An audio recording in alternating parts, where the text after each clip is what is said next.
Yes. Okay. So, our brain is like a garden in that we have a series of synapses that electricity passes through in our brain whenever we perform a thought or an activity.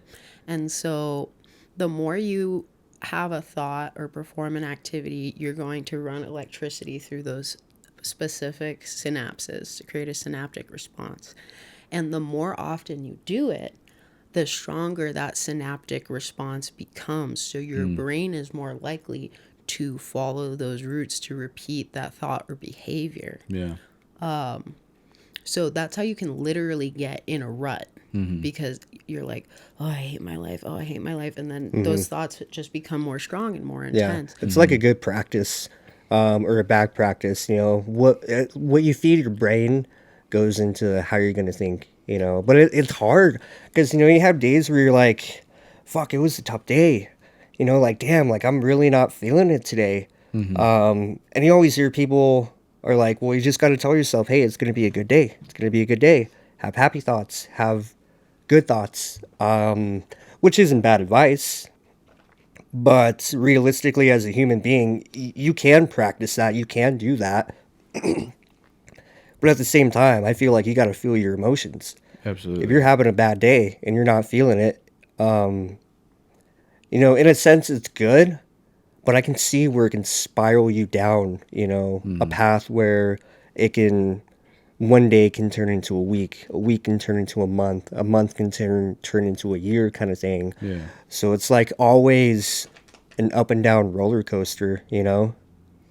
Absolutely. But when you find yourself having those intrusive negative thoughts, the easiest way to break that pattern is as soon as you notice it, point it out to yourself. Like, oh, we're having a sad thought right now.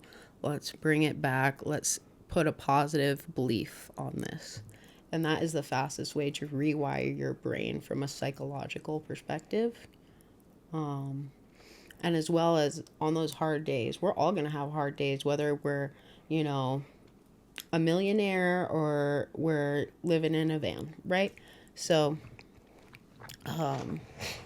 reparenting yourself is also an important part of the therapeutic process. A lot of people use partnership to kind of fill a void in their life and in their heart, to self soothe and to regulate their emotions. So, reparenting, having this relationship with the smallest part of yourself, because we all have a little child self that's like hanging out, that's like where our joy and inspiration and childlike wonder, those are the artists inside of us. So, say you had a shitty day, you're like, okay, little Xander, we're gonna make us something really nice to eat and maybe like take a nice hot shower and put on our favorite cartoon and maybe like read a comic or something. Like, taking care of yourself as you would a loving parent is a great way to self-soothe that is healthy and beneficial for oneself. You're not wrong. You're not wrong. It's the kind of thing that takes like daily practice.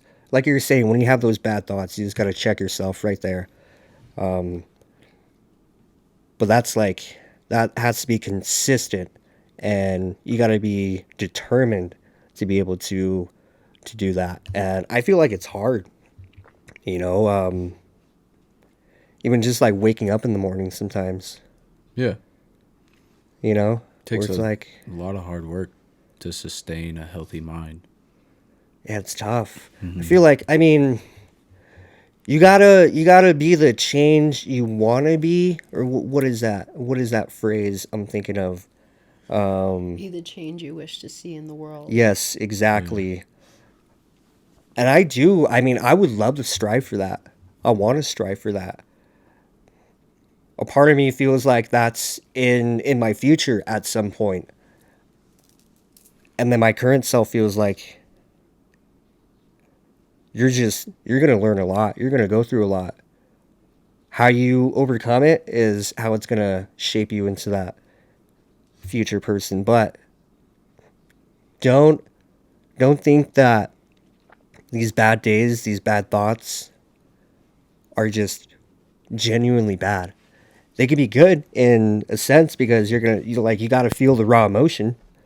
Like it's good to feel raw emotion and to cry and to ask for help.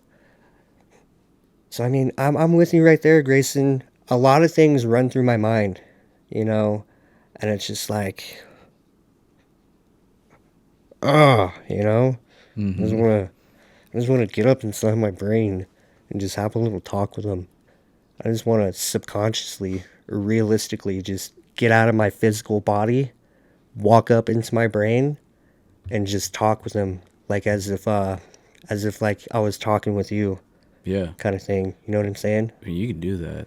You can. I'm talking in the form of like you ever see those cartoons where